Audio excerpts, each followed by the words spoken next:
حقا هذا هو المسيح مخلص العالم. ربنا مستعد في أي وقت، في أي زمن، في أي مكان يعمل أي شيء عشان خلاص نفسك. ربنا مستعد يعمل أي شيء عشان خلاص نفسي.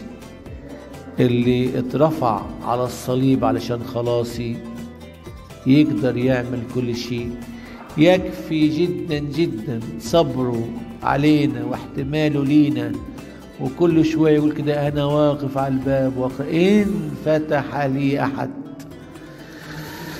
تحولت هذه النفس من الشر، من الإثم إلى البر، إلى القداسة.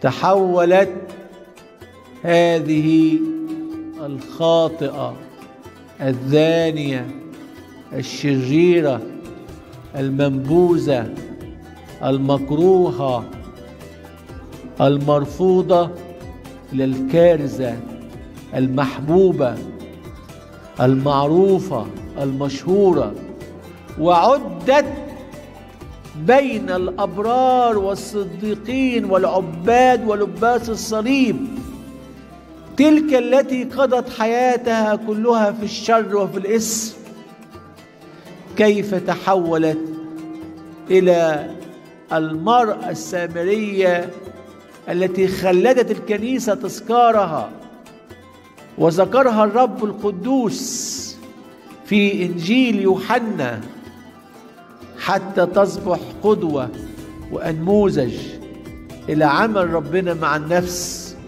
وأنه قادر يحول الزناه والخطاة والسارقين والفجار والأسمة إلى أبرار وصديقين.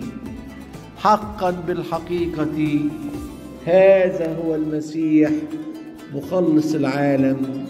طوبى لمن أحبه، وطوبى لمن أمسك به، وطوبى لمن قبل خلاصه، وطوبى لمن صبر فيه، وطوبى لمن عاش معه.